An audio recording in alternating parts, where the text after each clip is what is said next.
Hello everyone, Gainer here from HDB Upgrading Strategies, and welcome back to my Facebook Live. Now today live will be episode 20, right? But first of all, I just want to apologize to you guys because normally my Facebook Live is actually on every Sunday 10 p.m. But I think today, because this evening I actually have something on, that's why I'm not able to proceed with my Facebook, and that's why I think I want to schedule it much earlier, which is now I think it's 6+, and so that you guys can also, every week you guys can also enjoy in terms of what I'll be sharing with you guys, right? So what am I going to share with you guys today for my Facebook Live episode 20? Right, this is something that I have been, receiving a lot of inquiries from a lot of my buyers, a lot of my clients, because they probably wanted to buy a property, especially they want to upgrade from their HDB to buy a private property, but they have concerns because they are just not too sure whether which property type they should be looking for. And that's why this comes to my topic for today. And what is this topic for today is actually this. Now, which is freehold versus leasehold, right? Can you guys see? Freehold versus leasehold. And today I'll be talking about this is part 1. And I'll be sharing with you guys about the 3 main reasons, right? Reasons for buying a freehold. So, I'll be sharing 3 main big reasons that I have been, that I have received, and from my experience, I actually will understand what are really people concerned and why do they prefer buying a freehold rather than a leasehold, right? Of course, this is a Facebook Live. That's why if you guys have any more reasons that I didn't cover, you can either just, share with me in this Facebook Live, give me some comments or something like that, so that I can touch on it. Else, you can also, after this video, you can, if you chance upon this video, you can also put in the comments below, and I will definitely be able to answer you guys as well, right? So what are the very first big reason for buyers buying a freehold property, right? The very first thing is definitely this. This is what we call a legacy, right? Legacy. Right, so I understand that you guys are streaming in, so if you guys probably can hear me properly, because today my setup, the environment is different. It's not my usual office. I especially want to choose this just to see whether, probably if you guys can, the most important thing is I want you guys to probably also able to hear me loud and clear. If you can, just give me a thumbs up or something like that, so that I will understand, I will know that at least there's no issue with my voice recording as well. Right, so the very first reason why buyers are buying is definitely this. This is legacy. Now, I want to ask you guys a big question, especially for those who wants to buy a property today. Is this really one of the main reasons that you want in terms of choosing a freehold property rather than a leasehold? Is this a legacy that you really want to leave behind? So I just want to share with you my personal experience. My grandfather actually owns a landed property, which is a freehold, many years ago. But the true fact is that it didn't last long. The freehold property didn't last long enough.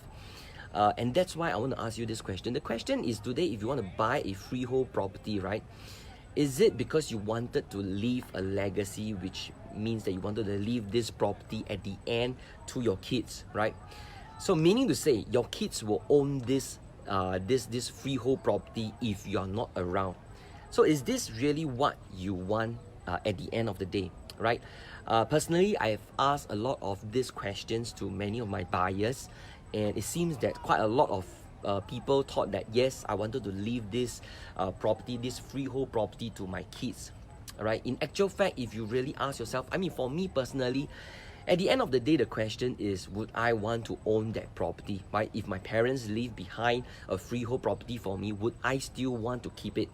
Technically speaking, if I want to keep it, I got to sell my current property so that I can stay in it, right? Does it make sense to you? I need to sell my property so that I can stay in that freehold property, right?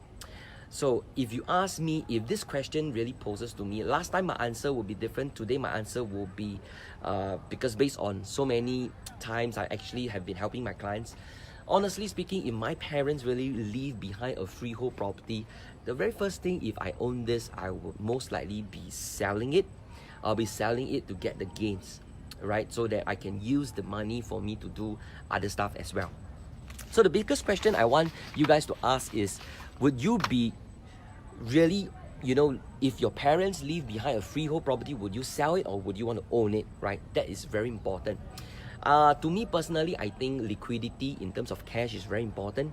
I think a lot of parents today would rather want to leave, liquid cash.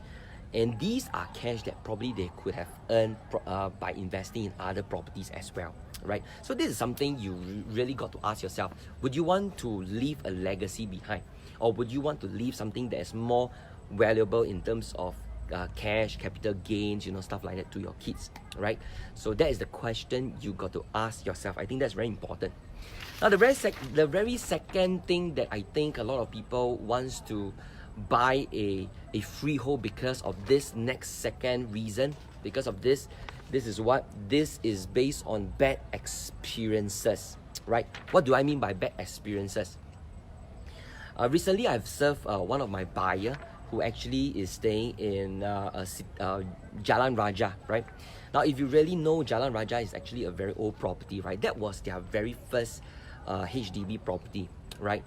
And they have stayed there for 5 to 6 years, right? And after staying for 5 to 6 years, they realized that they probably made a mistake. Why? Because they didn't really got a lot of gains from their HDB because of the lease, because of the 99 years lease. And that's why it actually had a bad experience in them, right? So because of the bad experience, they decided that their next property, they wanted to upgrade, they want to buy a freehold property, right? Is this something that is similar that you are facing right now because of the bad experiences? It may not be you, but it may be bad experiences from your parents who have been holding a HDB that is very long, and after that, you realize that by selling it, probably the value is not there. That's why it affects you a lot, and that is the reason why you wanted to choose a freehold today rather than a leasehold, right? I'm not too sure whether is this something that you guys are also thinking of. Once again, what is my number 2 reasons is this? My number 2 reasons is bad experiences, right? Because you face bad experiences before, that's why now the property that you want, you really want to have a freehold rather than a leasehold, right? Now, what is my third reason that I actually have a lot of buyers telling me? Emotionally, this is the third reason. One thing that they think that they wanted to own a freehold property is because they feel that freehold property seems to be more valuable than a leasehold, right? Is this something that you are also thinking of? Which is my third main reason, right? If you ask me, I've seen people buying leasehold properties, I've seen people buying freehold properties. For me personally, I've seen leasehold properties make much more money than freehold. Oh, Shirley, you are saying that the word's upside down. Okay, so sorry about that. I think I didn't put it inverted. Apologize. Maybe I'm going to put these photos inside. Thanks for highlighting this to me. Now, one thing is about is freehold properties more valuable? Now, so it really depends, right? I think at the end of the day, what we really want is we have to calculate in terms of the capital gains. We have to do a comparison between the freehold property and a leasehold property and calculate the gains and make a comparison. Then you will be able to understand. Because emotionally, I think those people who have not owned a freehold properties or own even private property, emotionally they will feel that, hey, today if I buy a freehold property, it seems that the freehold will be much more valuable. Now the biggest question is it really true? Right?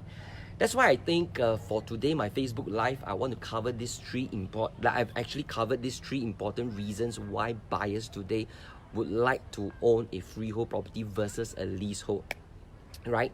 And that's why it comes to my part 2, which is next week. I'll be getting all the different I'll be doing more to calculation as being getting the freehold and the leasehold properties. I'll do a comparison side by side so that I can let you guys understand is it really true based on these 3 reasons, right?